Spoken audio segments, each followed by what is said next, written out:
For years, Indian motorcycle dealerships had it all figured out. Big price tags, endless loan terms, and fees hidden in plain sight. But now their strategy is backfiring. Inventory is stacking up, buyers are walking away, and the illusion of value is crumbling. Is this the beginning of the end for Indian motorcycles? What's happening? Indian motorcycle has long been synonymous with rugged, iconic American bikes. For decades, they represented freedom, power, and a working-class dream. Riders could count on Indian to deliver reliable, stylish motorcycles without the need for an astronomical budget. In the early 2000s, owning an Indian bike meant paying a fair price for quality engineering, a tradition stretching back to the company's roots. Models like the Scout and the Chief became emblematic of affordable excellence. But somewhere along the line, things changed. As the early 2010s unfolded, Indian motorcycle dealerships started to see an opportunity, not just to sell bikes, but to capitalize on a changing market. Prices began to creep upward, not just by a few dollars, but by hundreds or even thousands over the years. Riders who once walked into a showroom and left with a bike now found themselves second-guessing the cost. What was once affordable suddenly felt just out of reach. Dealerships were clever in how they framed these price hikes. Instead of presenting them as straightforward increases, they disguised them as market adjustments. They blamed global factors, supply chain disruptions, increased production costs, or even global economic shifts. Yet, not all of these justifications held water. In reality, it wasn't just inflation driving up prices. Dealers saw what riders were willing to pay and adjusted their pricing strategies accordingly. One particularly effective tactic was creating a sense of urgency. Dealers framed bikes as limited editions or in short supply, urging customers to buy now before prices rose even further. Terms like market scarcity and exclusive offer became common in sales pitches. What riders didn't realize was that this was a calculated move. Dealerships were banking on fear of missing out to justify inflated costs. The illusion of value became the new normal, and many riders didn't see through the smokescreen. For years, Indian dealerships thrived under this model. Riders came to expect high prices, convinced that this was simply how the market worked. The dealers didn't just manipulate prices, they rewired consumer expectations. They convinced buyers that a base model cruiser costing over $25,000 was a bargain, and that a fully loaded touring bike pushing past $40,000 was justified. In this carefully crafted narrative, high prices were not just accepted, they were normalized. However, this fragile illusion couldn't hold forever. Riders began to talk, comparing prices across different regions and dealerships. They shared stories of walking out when a dealer tacked on thousands in additional fees. Slowly, the realization set in. What was once presented as value was actually exploitation. But it wasn't just the price. The real damage lay in how they trapped buyers financially. The financing trap. Indian motorcycle dealers didn't just sell bikes, they sold debt disguised as dreams. If inflating prices was the bait, long-term financing was the trap. Indian motorcycle dealerships didn't just want to sell bikes, they wanted to secure long-term income.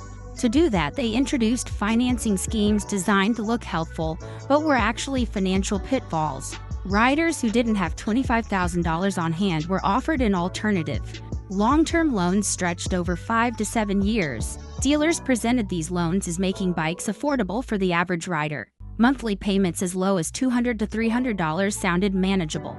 Buyers were reassured that spreading the cost made sense, especially with a bike that was supposedly holding its value. What many didn't notice was the fine print. Ballooning interest rates and mandatory insurance policies that doubled the original price over the loan term. Take, for instance, a standard Indian Scout priced at $22,000. A 6-year loan with a 9% interest rate didn't just add a few thousand, it almost doubled the total payout. By the time the last payment was made, the rider would have spent over $40,000 on a bike that had depreciated significantly. Riders found themselves stuck, paying more each month than the bike was now worth. Worse still, these financing plans disproportionately targeted younger buyers. Dealerships knew that younger riders often lacked credit history or financial security, making them prime candidates for long loans. Promises of easy financing and low monthly payments lured them in, but within a few years many found themselves upside down, owing more than the bike's market value. When the pandemic hit, financial insecurity grew and long-term loans became even more precarious. Dealers continued to push financing as the best option, even as the economic outlook darkened. Those who tried to sell their bikes found that the resale value didn't cover the remaining balance on their loans, but the trap didn't end there. Fees and deceptive practices piled on even after the deal.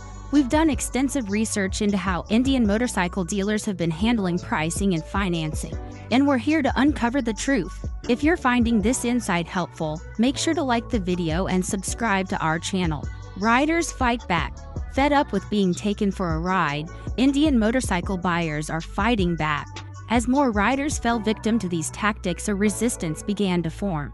Social media became a powerful tool for exposing deceptive dealership practices. On platforms like Reddit and Facebook, riders shared horror stories and tips on how to avoid being scammed.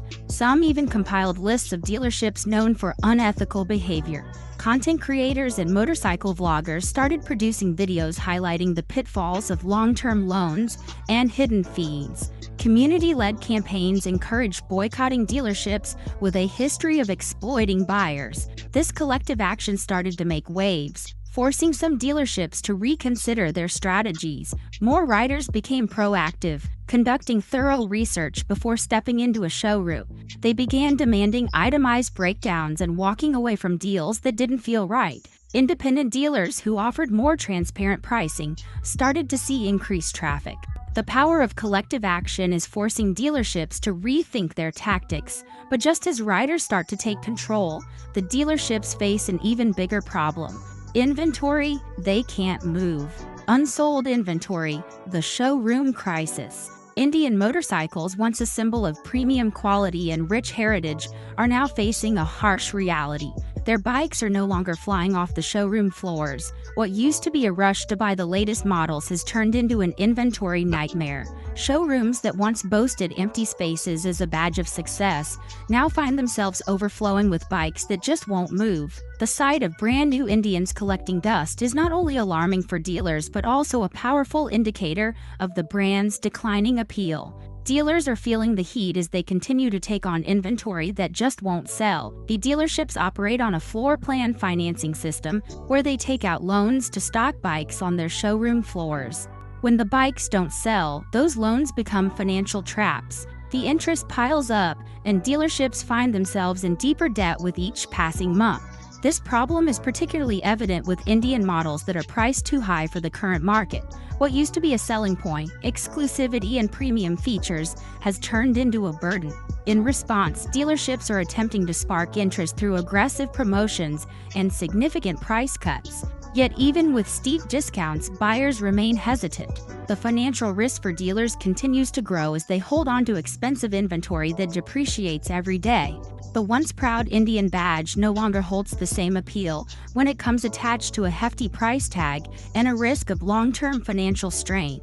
The perception of Indian as a value brand has shifted dramatically. Where riders once saw quality craftsmanship and legendary performance, they now see overpriced bikes that fail to justify their cost. The result?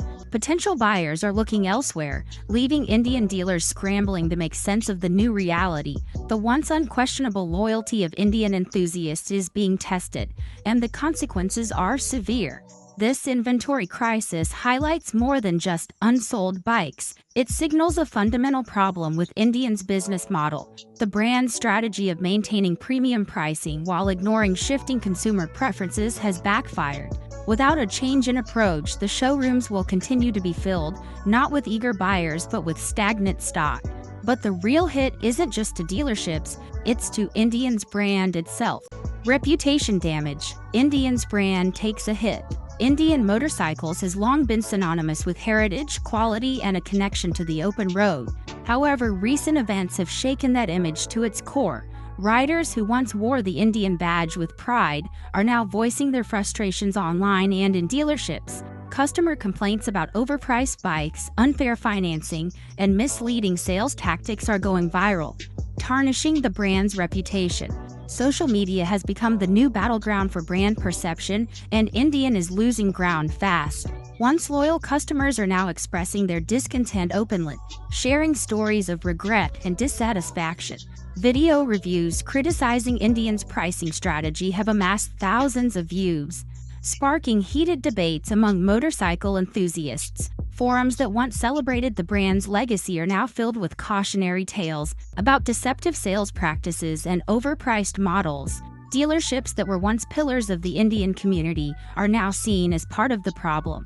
Buyers feel they were sold a dream that turned into a financial nightmare. As complaints pile up, even dealerships with long-standing reputations for fairness are struggling to maintain customer trust. Some have attempted damage control by offering refunds or extended warranties, but it's a band-aid solution to a much deeper problem. Market analysts predict that Indian's recovery will not be quick or easy. The brand's identity crisis is not just about one bad financial year, it's about a fundamental shift in how riders perceive its value. Indian once thrived by appealing to a sense of nostalgia and craftsmanship, but now it seems disconnected from what modern riders actually want: affordability, reliability, and straightforward pricing. Efforts to rebuild trust are met with skepticism. Refund initiatives and incentive programs feel like desperate attempts to salvage relationships that are already strained. Riders are wary of committing to a brand that they feel betrayed them during tough times. Even as dealerships try to showcase customer-friendly policies, the damage to Indian's image is hard to reverse. Rebuilding trust is a steep climb, especially when every negative review or viral complaint sets progress back by months. Indian must confront the reality that its brand is no longer seen as a symbol of freedom but as a cautionary tale about misplaced loyalty. But Indian's brand damage goes beyond the dealership, it's systemic. Competing brands capitalizing on Indian's fall. While Indian Motorcycles tries to salvage its reputation, other brands are wasting no time capitalizing on the gap left behind. Harley-Davidson, long considered Indian's biggest competitor, is launching revamped models specifically aimed at attracting younger riders. These bikes are stripped of excessive tech, focusing on classic design and affordability, a stark contrast to Indian's more complex and costly offerings. Royal Enfield, known for its rugged simplicity and accessible price points, is rapidly expanding its market presence. The brand has gained traction by offering straightforward, no-frills bikes that cater to both seasoned riders and newcomers alike. As Indian's image falters, Royal Enfield's commitment to delivering value and heritage without breaking the bank is resonating more than ever. Asian motorcycle brands are also making significant inroads. Manufacturers like Honda, Yamaha, and Kawasaki are capitalizing on their reputation for reliability and cost-effectiveness. With the global economy in flux, riders are looking for practical solutions rather than extravagant statements. These brands are positioning themselves as the logical choice for consumers fed up with inflated prices and complex loan agreements. Market analysis suggests that Indian's downfall has opened the door for competitors to claim a larger share of the market. While Indian is busy managing damage control, these rival brands are gaining consumer trust by simply sticking to what works, producing quality bikes at reasonable prices. While others capitalize, riders also became more strategic, turning their frustration into action. The used bike movement. The used bike market had always been there, an alternative for those who couldn't afford new. But as Indian's dealership practices came to light, this once modest market exploded into a full-blown movement. Riders started to see the benefits of buying older models. No inflated prices, no hidden fees, no financing traps. In essence, it was a return to what riding was supposed to be: simple, straightforward, and affordable. Social media became a hub for this growing movement. Riders shared stories of buying used bikes directly from fellow enthusiasts, skipping the dealership entirely. One post about finding a 5-year-old Indian Scout for less than half the price of a new one went viral, inspiring others to follow suit. Videos on YouTube highlighted how used bikes were often better maintained and more reliable than new ones, especially without the dealership's complex technology upgrades. But it wasn't just about cost. riders began to appreciate the charm of older models. Classic Indian bikes with fewer electronics and more mechanical simplicity became desirable not just for their price but for their authenticity. Riders felt a deeper connection with bikes that had history, stories, and a sense of individuality, something that shiny new models couldn't replicate. The used bike rebellion wasn't just about nostalgia. It was a practical response to dealership exploitation. Instead of being tied to loans and complicated maintenance routines, riders could buy a used bike outright. Mechanics specializing in older models saw an uptick in business as riders sought ways to keep their vintage machines in peak condition. In a way, the movement became a statement. Riders weren't just rejecting high prices, they were rejecting the commercialization of the riding culture itself. Dealerships took notice. Some even tried to capitalize by offering certified pre-owned bikes at marked up prices, but riders saw through the rubes. Instead, private sales became more common, and online marketplaces saw a surge of listings. Indians' dealerships found themselves stuck with unsold inventory, while the used bike market flourished. But it wasn't just about finding better deals. Riders also started pushing back in more organized ways. Grassroots activism. As the frustration grew, so did the desire for change. Grassroots activism became the next logical step for riders who felt exploited. It started small, riders sharing financing tips and warnings about specific dealerships, but soon it grew into something much more significant. Organized movements advocating for fair pricing, better loan terms, and more transparent business practices from Indian motorcycle dealers. Petitions began circulating online, demanding that Indian address the unethical practices at their dealerships. Social media groups started campaigns to hold specific dealers accountable. Riders demanded more honest communication about loan terms and fewer hidden fees. A particularly influential group, Riders Against Dealer Scams, organized an awareness rally, drawing hundreds of motorcyclists to protest in front of a major Indian dealership. The pressure didn't stop there. Some riders took legal action, filing class action lawsuits against dealerships that had sold overpriced, poorly financed bikes. Consumer protection groups got involved, amplifying the message that motorcycle dealerships needed to be more transparent. Indian couldn't ignore the backlash. Executives issued statements acknowledging the riders' concerns, but without concrete changes, the anger continued to grow. As activists pushed harder, some dealerships quietly revised their financing practices, fearing the reputational damage. Even local governments started paying attention.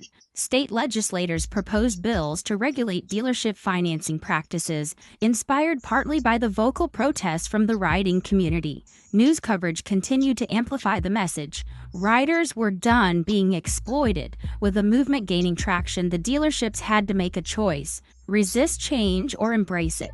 Dealerships respond: adaptation or extinction. The wave of activism hit dealerships hard. For years, they had relied on riders passively accepting high prices and long loans. Now they faced a wave of scrutiny unlike anything they had seen before. Some dealerships tried to fight back, labeling activists as misguided or uninformed, but others recognized that the industry had changed and they needed to adapt. Forward-thinking dealerships began implementing new sales practices. Transparent pricing became a priority, with dealerships openly breaking down costs, financing terms, and potential pitfalls. Some even offered to restructure existing loans for riders who had been hit hardest. Community involvement became another survival strategy.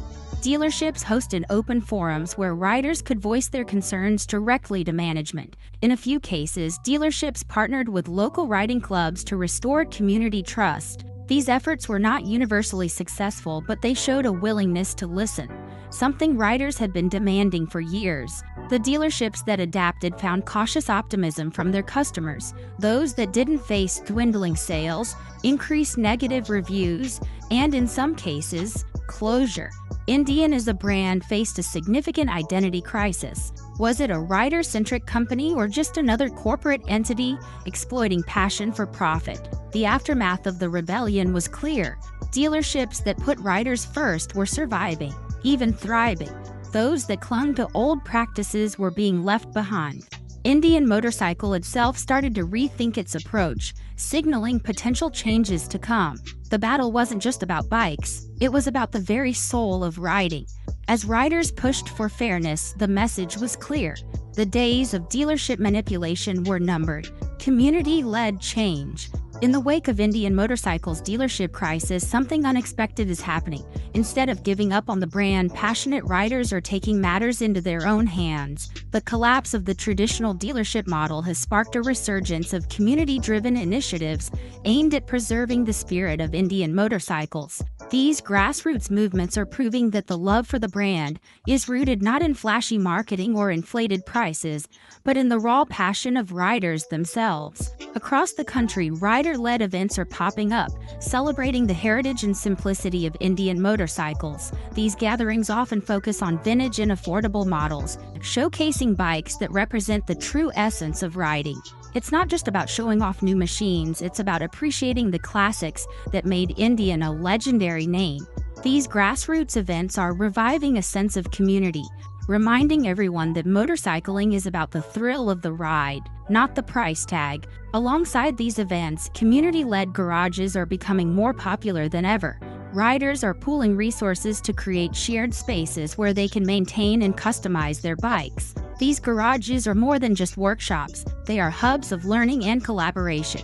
Experienced riders teach newcomers the basics of maintenance, while more seasoned mechanics share customization tips. The goal is simple: keep the bikes running without relying on expensive dealership services. This hands-on approach reinforces the idea that Indian motorcycles are meant to be ridden, not polished and parked. Social media has also become a powerful tool in this movement. Online campaigns are highlighting independent dealerships that prioritize transparency and fair pricing. Riders are rallying around those businesses that refuse to play the corporate game, choosing to support shops that focus on building long-term relationships rather than quick sales. Content creators are playing a significant role by promoting these initiatives, making videos that expose deceptive practices while celebrating rider-centric businesses. Additionally, a new wave of advocacy is emerging, calling for more accountability in financing and sales practices. Riders are pushing for regulations that protect consumers from predatory loans and hidden fees. Community forums are filled with discussions about fair pricing, better loan terms, and the importance of honesty in dealership transactions. This collective effort is forcing some dealerships to rethink their approach, as they realize that staying afloat means, as riders take ownership of the culture, they find freedom not just on the road, but in how they define the experience. But while communities flourish, Indian as a brand faces a critical choice: evolve or collapse. Indian's reckoning.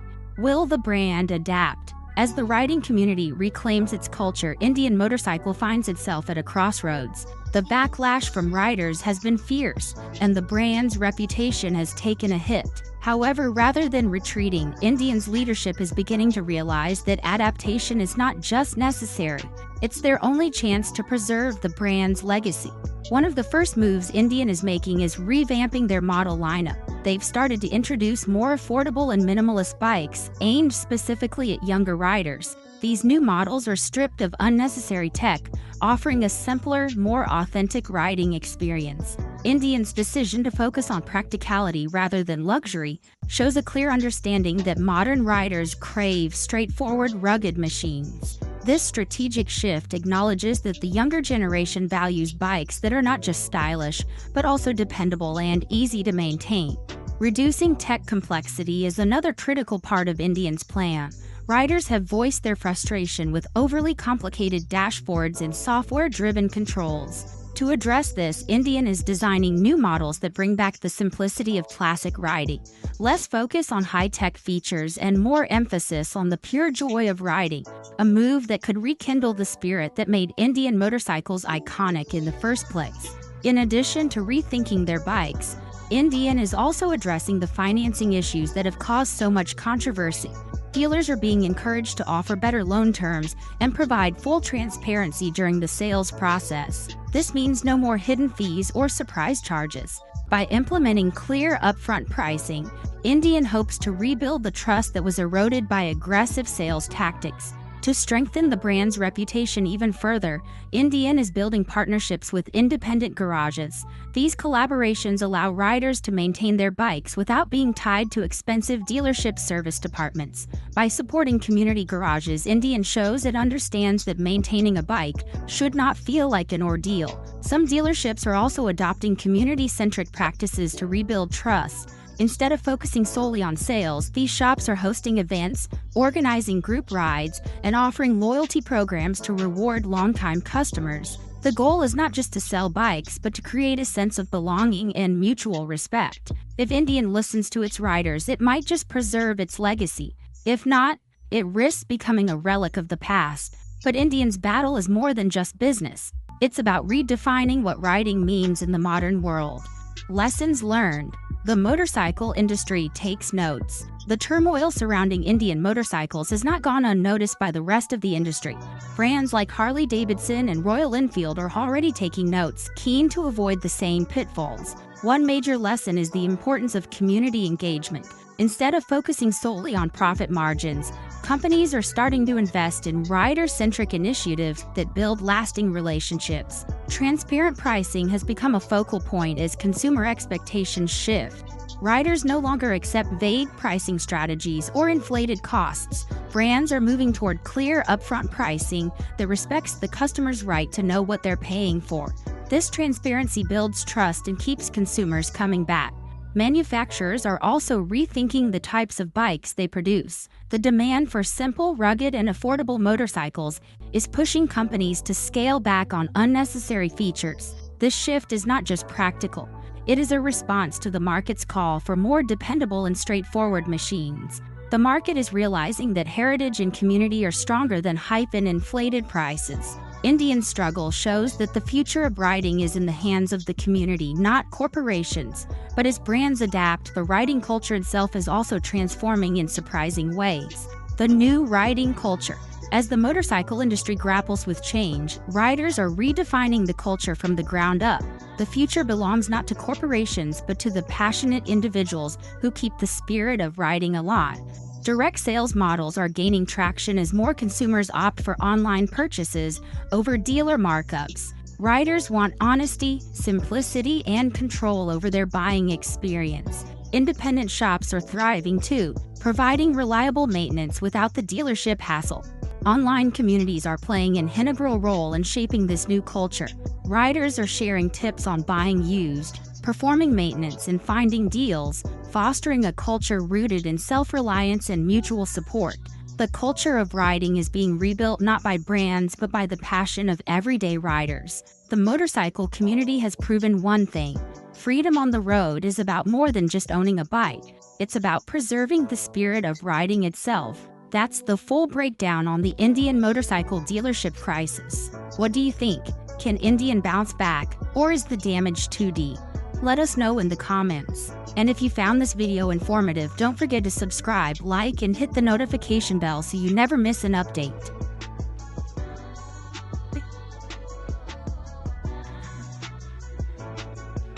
It's here.